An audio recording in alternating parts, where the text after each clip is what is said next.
Meus amados irmãos, a paz do Senhor, é um prazer imenso estar aqui mais uma vez para as nossas aulas das nossas lições bíblicas da Escola Dominical da CPAD. Nossa aula de hoje é a de número 8, com o título Paulo, o Discipulador de Vidas. Nosso texto áureo está em Atos dos Apóstolos, capítulo 15, do verso 40 ao 41, e nos fala assim: E Paulo, tendo escolhido a Silas, partiu encomendado pelos irmãos a graça de Deus, e passou pela Síria e Cilícia, confirmando as igrejas. A verdade prática da lição nos fala o seguinte, que o discipulado cristão ele forma discípulo de Cristo para que imitem, ou seja, para que o imitem de forma que Deus seja glorificado na sociedade. A leitura bíblica em classe está em Atos dos Apóstolos, capítulo 2, do verso 42 ao 47, e capítulo 20, do verso 1 ao 4. O objetivo geral da lição é revelar a missão integral da igreja no discipulado, pregar e ensinar. Os três objetivos específicos são: primeiro, relacionar o apóstolo Paulo com o discipulado bíblico, salientar a integralidade da missão no discipulado, que é pregar e ensinar, e ponderar o discipulado com pessoas de outras culturas. A nossa lição de hoje ela tem por palavra-chave discipular. Entre outras palavras também nós vamos encontrar ensinar, treinar, capacitar e instruir. O mandamento do Senhor, como está em Mateus 28, 19 ao 20, nos fala o seguinte: ensinando-os a guardar a tudo quanto tenho mandado. Notemos que o ensino é constante. Então nós vemos aqui Jesus dando a instrução aos seus discípulos. O ensino ele é constante, desde o primeiro contato com o Evangelho até o último instante. O discípulo, por ser um aluno, e aqui uma visão filosófica, por ser um aluno, ou seja, alguém que não tem luz, sem luz, aluno, ou seja, ele está começando, iniciando, ele deve receber toda a teoria, ele precisa ver o exemplo nas atitudes daqueles que estão ensinando ou discipulando, e por fim, ser encorajado a lembrar dos ensinos e colocá-lo em prática em todo o tempo. O epígono, ou seja, o discípulo, ele vai representar uma nova geração, e ele é o representante de uma nova geração. E dessa forma, seu discipulado deve ser claro e robusto em toda sua plenitude e forma. Dentre os dons entregue à igreja, o de ensinar deve ser com dedicação, como está em Romanos 12, verso 7. Bom, de mesmo modo, o discipulado o discipulado desses novos cristãos, eles precisam ser sempre consistentes, sempre com dedicação, sempre com perseverança. Bom, além dos três objetivos que a lição ela possui, a aula de hoje ela tem por objetivo também mostrar a grandeza e a beleza do discipulado, pois o discipulado pleno, a função dele é nos aproximar cada vez mais do eterno. Na lição, no tópico de número 1, Paulo e o discipulado bíblico também com seus subtópicos. Paulo, ele sendo judeu, ele sabia exatamente a importância sobre o conhecimento da fé. O judaísmo ele zela rigorosamente que seus seguidores saibam, entendam e conheçam o seu Deus de uma maneira, obviamente, que prática, muito mais teórica, porque eles zelam por esse conhecimento, por esse ensino. E o modo para tal conhecimento é o ensino, ou seja, o meio que a pessoa vai ter esse conhecimento é por meio do ensino ou pelo discipulado. Eu vou usar muito a palavra ensino, mas a lição ela aborda o discipulado, e o discipulado automaticamente, por mais que ele seja um ensino mais próximo, não vai deixar de ser um ensino. Provérbios 22:6, como todos já conhecem, lemos assim, peguei numa outra versão, ensina a criança o caminho por onde deve andar, e quando for velho ainda continuará a andar por ele. Por mais que pareça que o ensino é o ponto forte e importante nessa frase, embora que o ensino seja o meio para que a pessoa alcance o seu objetivo, na realidade o que é o mais importante aqui é a parte final do versículo, que nos aponta que a criança, ao ser instruída de modo correto, compreendendo o caminho, ela não se desviará, pois de fato entendeu quão bom é este caminho. O discipulado é o ensino, ou seja, o discipulado, o ensino, é o meio pelo qual é fortalecida a fé em cada indivíduo. Peguei o exemplo de Provérbios 22:6 para apontar essa questão de que aquele que inicia na fé e tem um discipulado consistente, ele não vai deixar, não vai abandonar a fé, porque de fato ele compreendeu o quão bom a sua fé é, e desse modo o discipulado precisa ser consistente. Paulo servia de exemplo aos novos convertidos sobre sua conduta na fé e sobre seu conhecimento sobre Deus. Nos dias de Paulo era comum o uso do aio, né? Esse aio, ele era um escravo incumbido de instruir e ensinar a criança, de dar a ela o acesso ao ensino, pois sem o tal, ele estaria despreparado e desqualificado em se posicionar na sociedade. Em se falar de fé, ao discipular alguém, você está capacitando, preparando essa pessoa a caminhar sozinha por essa nova fé, ou por essa fé a qual ele reconhece e abraça, para que ele não possa de alguma maneira sair desse caminho ou se desviar. Sabido por todos que a aceitação de Cristo como Senhor é realizada por meio da fé. Então a pessoa aceita Cristo por meio da fé. Contudo, a formação da fé, ela é dada por meio do ensino do discipulado. Ela é dada pelo ensino, no geral, ela é dada por meio das pregações.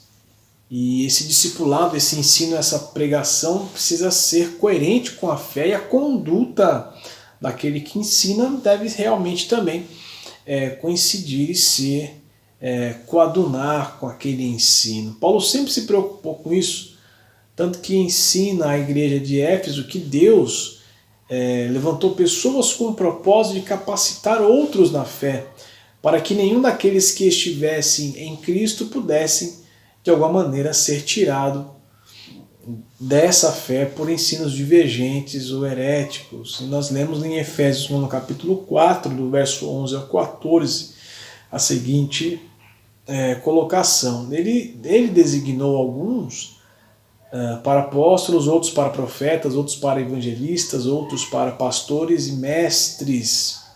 Eles são responsáveis por preparar o povo santo para realizar sua obra e edificar o corpo de Cristo, até que todos alcancemos a unidade, que é a fé, que é o conhecimento do Filho de Deus, que produzem e amadureçamos, chegando à completa medida da estatura de Cristo. Então seremos mais, e não seremos mais imaturos como crianças, nem levados de um lado a outro, empurrados por qualquer vento de novos ensinamentos, e também não seremos influenciados quando nos tentarem enganar com mentiras astutas. Então, onde eu quero chegar? Eu quero chegar num ponto que o próprio Deus levanta, capacita e prepara pessoas num propósito de discipular, num propósito de ensinar, num propósito de instruir os novos na fé, para que essa fé seja fortalecida, estruturada e qualificada, para que não haja dúvidas quando outras informações, doutrinas ou situações da vida vêm de alguma maneira tentar tirar essas pessoas do caminho.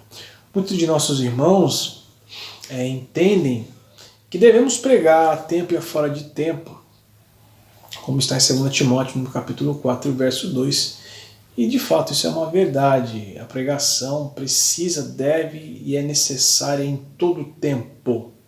Contudo, nós precisamos fazer apenas um ajuste aqui, pois realmente a pessoa recebe Cristo pela palavra pregada, pela palavra falada, pela proclamação de alguém, por alguém apregoar o Evangelho, ok? Contudo, ela precisa ouvir a voz de Deus também por meio da palavra, como nós lemos em Romanos 10, verso 17. De sorte que a fé vem pelo ouvir e o ouvir pela palavra de Deus. Então o fato não é somente ouvir alguém pregar, o fato aqui não é só ouvir alguém ensinar. O fato aqui é que a pessoa precisa ser instruída na palavra, orientada, educada, e Deus também vai falar com ela pela palavra, através da Bíblia, enquanto ela lê, estuda e medita. A palavra precisa ser ensinada, instruída e também imitada com ações e práticas no dia a dia do Novo Testamento. Nós podemos encontrar aqui mais ou menos 106 referências sobre a palavra ensino ou alguns derivados desta palavra. Então a palavra precisa ser ensinada, ela precisa ser instruída, ela deve ser imitada. E tudo isso ocorre no arcabouço do discipulado, que é o ensino. Deus ele se importa com o nosso crescimento físico e espiritual. Sendo assim, nós só podemos guardar esta palavra porque esse mandamento é constante, guardar a palavra de Deus, mas eu só vou conseguir guardar a palavra, ter o conhecimento da palavra por meio do discipulado. Paulo compreendeu isso muito bem e fez com maestria a questão do discipulado, do ensino, da informação, tete a tete.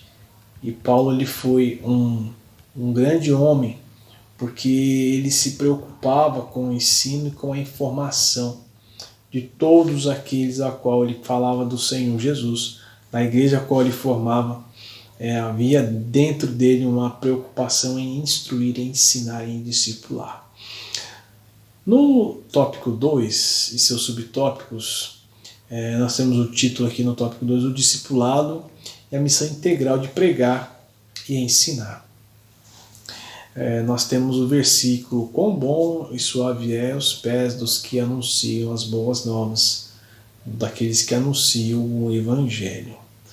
A pregação ela é fundamental para o anúncio do reino de Deus. João Batista executava o batismo do arrependimento, contudo antes ele pregava, revelando o reino de Deus. Nós vemos lá em João, no capítulo 1, verso 26. 26 é onde João ele nos fala o seguinte: João respondeu-lhes dizendo: eu batizo com água, mas no meio de vós está um, a quem vós não conheceis, e este é aquele que vem após mim, que é antes de mim, do qual eu não sou digno de desatar a correia da alparca. Então João pregava a palavra, instruía que o reino estava próximo, que uma vida sem arrependimento ela estaria sujeita à justiça divina. Pregava a palavra. Também ele instruía sobre as consequências de uma vida sem arrependimento. Nós lemos lá em Mateus, no capítulo 3, do verso 8 ao 9, João dizendo: produzi, pois, frutos dignos de arrependimento, e não presumais de vós mesmos, dizendo: temos por pai a Abraão, porque eu vos digo que mesmo dessas pedras Deus pode suscitar filhos a Abraão. Havia ali um anúncio do reino, havia também ali um alerta sobre uma vida de pecado, e como os homens alcançariam também o perdão de Deus, como vemos em João 1, verso 29. Então, no dia seguinte, João viu a Jesus que vinha para ele e disse, João dizendo: eis o Cordeiro de Deus que tira o pecado do mundo. Ou seja, há um conjunto de informação a qual João ali ele anuncia o reino, ele fala das consequências da falha por não estar no reino e aponta como as pessoas deveriam ou como alcançariam o reino e o perdão. A mensagem ela deve ser sim anunciada com veemência, cheia de autoridade, poder do Espírito Santo e sabedoria de Deus. Isso é algo que tem que ser colocado, como nós vemos lá em 1 Coríntios capítulo 1, verso 21. Visto que Deus, em sua sabedoria, providenciou que o mundo não o conhecesse por meio de sabedoria humana. Usou a loucura de nossa pregação para salvar os que creem. Uma outra versão que eu peguei para falar sobre essa questão. Aqui não há base para que preguemos ou ensinemos de qualquer forma, mas que a nossa pregação, que também é um ensino, deve ser cheio de sabedoria e conhecimento de Deus. A pregação deve ser e ela precisa continuar sendo efetuada. Mas o ponto a qual eu quero colocar é que esse ensino, pregação, obviamente o discipulado, carecem do poder de Deus, da sabedoria divina para que essas pessoas possam ser instruídas da maneira mais correta possível por meio do poder de Deus. A palavra para pregação no grego é querigma. Na teologia nós entendemos que querigma, quando falamos de querigma, estamos falando que na mensagem pregada, que na fala anunciada existe um ponto central, uma mensagem importante, o cerne de uma mensagem. E o querigma sempre é Cristo, o ponto central sempre é Cristo. E Paulo sempre pregava a Cristo. Como ele coloca, nós pregamos a Cristo e Cristo crucificado, que é loucura para o grego e é uma vergonha para os judeus, mas é loucura de Deus, porque isto, na verdade, é a salvação para aqueles que está sem Cristo. Então existe um cerne, existe um querigma, existe uma mensagem central que é Cristo, e isso deve ser anunciado, pregado em todo o tempo. Quando eu compreendo bem essa questão da mensagem central, e eu entendo que o Evangelho precisa ser pregado, ele deve sim ser pregado, porque isso é imperativo, só que ele deve ser pregado no poder de Deus, e o anúncio deve ser de Cristo, com ousadia, com coragem, com veemência, com poder e por sinais e maravilhas, porque isso demonstra o Deus a qual está sendo pregado e anunciado. Os ensinos em nossas igrejas, é que eu quero continuar, devem ser cheios do poder de Deus na eloquência, nos milagres, bem como nos ensinos. E em nossas mensagens precisam fazer sentido. Vejo pessoas pregando sem sentido algum, começa lendo um texto, de repente começa a tratar de assuntos que não tem nada a ver e se encerra a mensagem sem um início, um meio e um fim. Pode parecer que eu esteja fugindo do assunto central da revista, mas o discipulado ele precisa ter coerência. O discipulado deve ser feito para o corpo e para a alma, para o espírito. O ensino deve ser feito para o corpo, para a alma, para o espírito, de maneira plena. O pregador, o ensinador deve conhecer o assunto que será pregado. A mensagem precisa alcançar a alma, o intelecto daqueles que ouvem, como Marcos, no capítulo 1, verso 22, nos fala. E maravilhavam-se da doutrina, porque os ensinava como quem tem autoridade, não como os escribas. Aqui falando de Jesus Cristo e como ele ensinava.